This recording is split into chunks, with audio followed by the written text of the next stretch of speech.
बिस्मिल्लाहिर्रहमानिर्रहीम। अस्सलाम वालेकुम। आप देख रहे हैं अलिफ न्यूज़ और मैं हूं आपके साथ माजिद अली। शामिल करते हैं पाकिस्तान और दुनिया भर से ब्रेकिंग न्यूज़ हेडलाइंस। गजा में निहत्ते फ़लस्तीनियों का कत्लेआम। भारत की इसराइल को बड़ी तादाद में असलाह की फराहमी। भारत इसराइल गठजोड़ एक बार फिर बेनकाब हो गया। मोदी की जानिब से गजा पर निहत्ते फ़लस्तीनियों को निशाना बनाने के लिए इसराइल को असले की फराहमी जारी है। गजा पर जारी इसराइली जारहियत को 262 दिन गुजर चुके हैं और मासूम फ़लस्तीनियों पर इसराइल की दहशतगर्दी आज भी जारी है। गजा पर इसराइली हमलों का सबसे बड़ा हामी भारत है, जो कि मोदी की मुसलमान दुश्मनी का सबूत है। इसराइली अखबार की रिपोर्ट के मुताबिक मोदी की जानिब से इसराइल को बड़ी तादाद में असलाह की फराहमी जारी है। मजलूम फ़लस्तीनियों पर जुल्म बर्बरियत को बरकरार रखने में भारत ने इसराइल को जदीद हरमेस 900 ड्रोन के साथ दीगर असला और हथियार भी फराहम किए। इसराइली अखबार का बताना है कि इसराइल को ये ड्रोन फराहम करने के लिए भारतीय सरकार और दीगर आला हुकाम ने खुसूसी तौर पर मंजूरी दी। इससे कबल भी 8 जून को फ़लस्तीन में कायम अक़वाम मुत्तहिदा के नसायरत में पनाह गज़ीन कैंप पर इसराइली फ़ौज ने बहिमाना बमबारी की। इसराइल की जानिब से मेड इन इंडिया लेबल के भारतीय साख्ता मिसाइलों की बमबारी के नतीजे में 40 मासूम फ़लस्तीनी शहीद जबकि 100 से ज़ायद ज़ख्मी हुए थे। इसराइली अखबार के मुताबिक फरवरी 2024 में भारतीय फैक्ट्री ने इसराइल के लिए गजा के खिलाफ जंग में खुसूसी 20 ड्रोन तैयार किए। भारतीय फैक्ट्री अडानी ग्रुप और इसराइली दफाई कंपनी एल्बर्ट सिस्टम्स की जानिब से कायम की गई, जो कि इसराइल से बाहर ऐसे ड्रोन तैयार करने वाली दुनिया की पहली फैक्ट्री है। रवां साल भी अडानी ग्रुप के ड्रोन भारत से इसराइल भेजे गए थे, जो गजा में निहत्ते मुसलमानों पर इस्तेमाल किए गए। इसराइली अखबार की रिपोर्ट के मुताबिक जनवरी 2024 में भारतीय दफाई कंपनी म्यूनिशन इंडिया लिमिटेड की जानिब से इसराइल को गोला बारूद और धमाका खेज मवाद फराहम किया गया। इसराइल के खिलाफ जंग के आगाज से ही भारत ने इसराइल को शेल्स और हथियार फराहम किए। ख्याल रहे कि भारत इसराइल का ये गठजोड़ दुनिया को एक खतरनाक जंग में धकेल रहा है। मोदी का अखंड भारत और ग्रेटर इसराइल एक ही नजरिए के दो पहलू हैं। खबर के अगले हिस्से में बात करते हैं इसराइल और हिजबुल्लाह के दरमियान कशीदगी में इजाफा नताइज खित्ते के लिए तबाहकुन होंगे।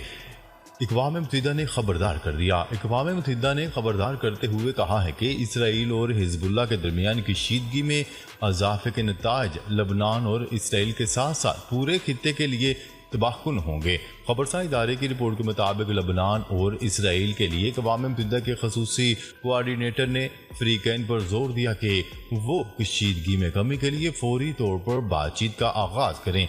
इसराइल लबनान सरहद के करीब दोनों ममालिक के दरमियान हालिया हफ्तों के दौरान फायरिंग के वाक़यात के बायस कशीदगी में इजाफा हुआ है, जिस पर अक़वाम मुत्तहिदा के सेक्रेटरी जनरल अंतोनियो गुटेरेस ने तशवीश का इजहार किया। उन्होंने खबरदार करते हुए कहा है कि खित्ते में तसादम के बढ़ते हुए खदशात हकीकी हैं और इससे हर सूरत बचने की कोशिश की जानी चाहिए। अक़वाम मुत्तहिदा के खसूसी कोऑर्डिनेटर सलामती कौंसिल के इस इजलास में गुफ्तगू कर रहे थे, जिसमें 2016 में मंजूर होने वाली करारदाद 2334 पर अमल दरामद के हवाले से तबादला ख्याल किया गया। उनका कहना था कि वो मकबूजा बैतुल मक़दस और मगरबी किनारे में इसराइली बस्तियों की तोसी पर सख्त परेशान है। इन बस्तियों की कोई कानूनी हैसियत नहीं, इनकी तामीर बैनुल अक़वामी कवानीन की सरहद खिलाफ वर्जी है। इसराइल ऐसे तमाम इक़दामात बंद करे। खबर के अगले हिस्से में बात करते हैं फौजी भर्ती से मुतल्लिक अदालती फैसला। नेतन्याहू हुकूमत के लिए नया खतरा। यरूशलेम से मंगल 24 जून को मौसूला रिपोर्टों के मुताबिक मुल्क की सुप्रीम कोर्ट ने आज एक मुकदमे में मुतफिका तौर पर यह तारीख साज फैसला सुनाया कि इसराइल की फौज को अपनी सफ़ों में इंतहाई कट्टर मजहबी नज़रियात के हामिल अल्ट्रा ऑर्थोडॉक्स यहूदी शहरियों की भर्ती भी शुरू कर देना चाहिए। इसराइल में वज़ीर आज़म नेतन्याहू की मौजूदा मखलूत हुकूमत गैर मामूली हद तक दाएं बाजू की तरफ झुकाव रखती है और इसमें इंतहाई क़दामत पसंद यहूदियों और ख़ासतौर पर मकबूजा फ़लस्तीनी इलाकों में यहूदी आबादकारी में इजाफे की हामी जमातें भी शामिल हैं।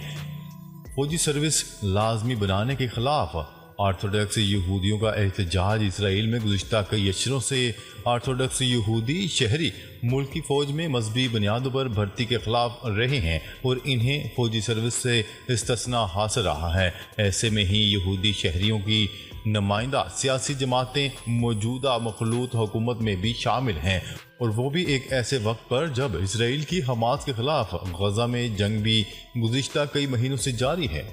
ईसाई सुप्रीम कोर्ट ने मुल्क की फ़ौज में ऑर्थोडॉक्स यहूदी शहरियों की भर्ती से मुतल्लिक जो फैसला सुनाया वो पिछली कई दहाइयों के दौरान इसराइली सियासत और मुसल्लह अफवाज में भर्ती से मुतल्लिक अमली तरीक़ाकार से मुताबिकत नहीं रखता।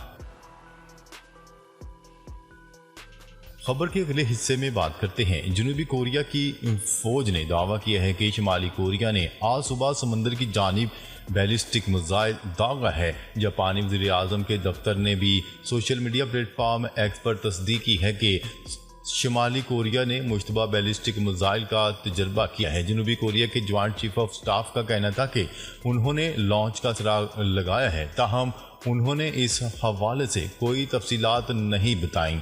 बहिरा मशरकी, जिसे बहिरा जापान भी कहा जाता है, की जानिब दागे जाने वाले मिसाइल के बारे में कहा गया है कि इसके जापान तक पहुंचने की तवक्का नहीं है। इससे कबल शुमाली कोरिया का आखिरी मिसाइल तजर्बा 30 मई को हुआ था, जो सियोल ने प्योंगयांग पर कम फासले तक मार करने वाले 10 बैलिस्टिक मिसाइल दागने का इल्ज़ाम आयद किया था।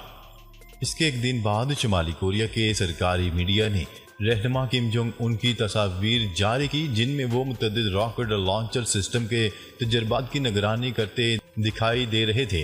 तज्जियाकारों का ख्याल था कि जोहरी हथियारों से लैस शुमाली कोरिया यूक्रेन में इस्तेमाल के लिए रूस भेजने से पहले अपने तोपखाने और क्रूज मिसाइलों के तजर्बात कर रहा है।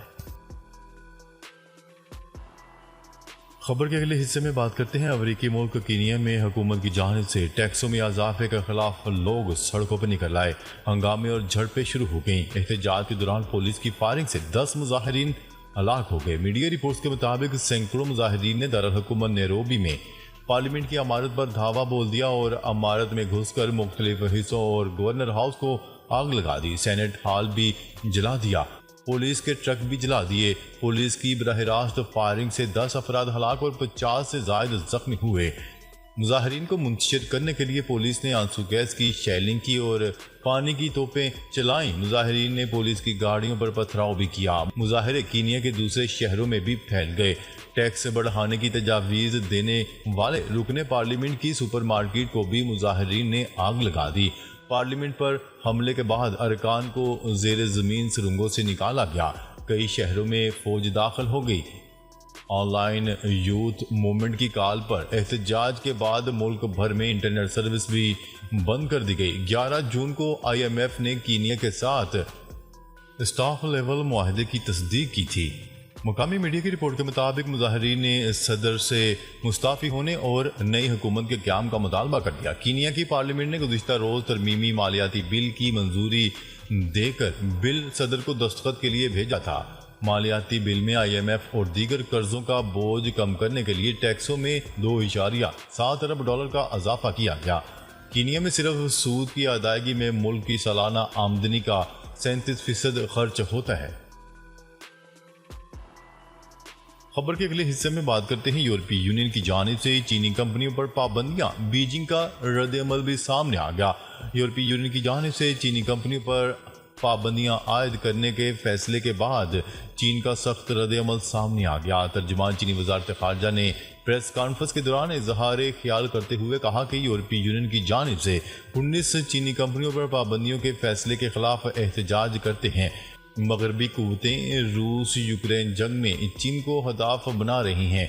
चीनी वज़ारत ख़ारजा की तर्जुमान ने मीडिया से गुफ्तगू करते हुए मज़ीद बताया कि चीनी कंपनियों पर यकतरफा पाबंदियों की आलमी सतह पर कोई अहमियत नहीं।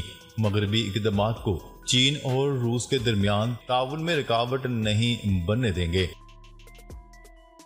खबर के अगले और आखिरी हिस्से में बात करते हैं। राहुल गांधी भारतीय पार्लियामेंट में अपोजिशन लीडर मुकर्रर। नई दिल्ली से खबरसार एजेंसी की रिपोर्ट के मुताबिक कांग्रेस पार्टी के जनरल सेक्रेटरी ने बताया कि भारतीय पार्लियामेंट में राहुल गांधी को अपोजिशन का पार्लिमानी लीडर मुकर्रर कर दिया गया। उनका कहना था कि राहुल गांधी पार्लियामेंट में भारतीय अवाम की मजबूत आवाज़ होंगे।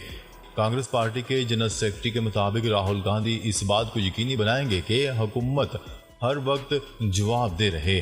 खबरसार एजेंसी की रिपोर्ट के मुताबिक भारतीय लोकसभा में पार्लिमानी लीडर का ओहदा 10 साल से खाली था। नाजरीन, अब तक के लिए इतना ही। मजीद खबरें लेकर बहुत जल्द आपकी खिदमत में हाजिर होंगे। तब तक के लिए अपना ख्याल रखिएगा। अल्लाह ने के बाद।